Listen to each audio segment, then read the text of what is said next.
Hi, my name's Oliver Stockton. I'm the Managing Director of Computer Imprintable Label Systems. We've been working very closely with UL over the past few years to get a thorough understanding of the complexity of UL 969.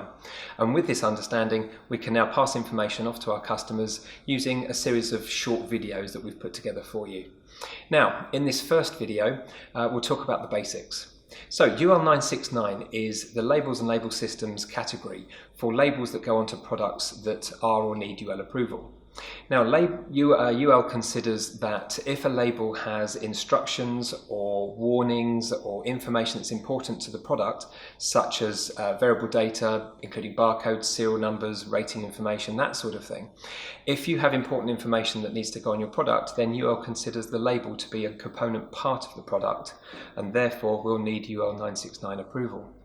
Now under UL 969 there are some different categories. There's PGJI2, PGJI8, PGDQ2, PGDQ8 and PGAA.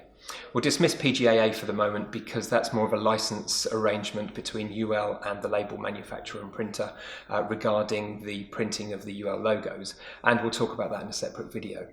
So if we just start off with PGJI2, that's the category where we as a label manufacturer will have had the label material approved by UL for use on your products, so long as you secondary print the labels using a thermal transfer printer and ribbon or laser printer and toner that is recognised in the UL file. So PGJI2 category, to summarise, is the category where you will secondary print the labels, whether we provide it blank or partially printed. PGJI8 is exactly the same thing but for the Canadian market. So if your products go into the USA, it will be PGJI2. If your products are going to go into Canada, the label needs to be found under PGJI8. And if it's both markets, it must be found under both to be compliant. Now, if we were to manufacture and print the labels for you, this becomes primary printing. So this is a different category altogether. This is PGDQ2 or PGDQ8 for Canada. So if all you do is receive the labels, peel them off and stick them on, they mustn't be under PGJI2 or 8, they've got to be PGDQ2 and Q8.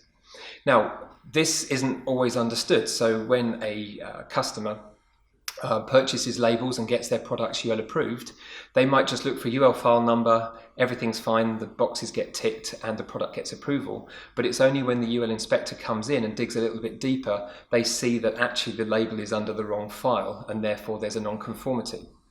We've looked back over several years of inquiries from people that have come in our direction and had a look to see what their reasoning was for contacting us. And one big reason is because when the auditor goes in, they realise that the label isn't actually conforming and their label manufacturer hasn't got the right approval in the right category. So they come to us very quickly to see what we can do. So we've worked with UL to get a thorough understanding, and we've also put a product range together of 48 different products which cover everything from conformal labels for curved surfaces up to high temperature labels for circuit board manufacture and everything in between.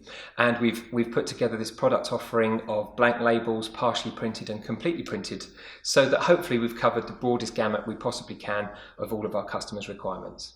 So I hope you found this video to be informative to start you off on the road to UL 969, but we say to you, don't try and figure it out for yourself. Just give us a call or reach out to us by email or off a form on a website, and we'll be more than happy to share our knowledge with you and see if we can get you set straight away.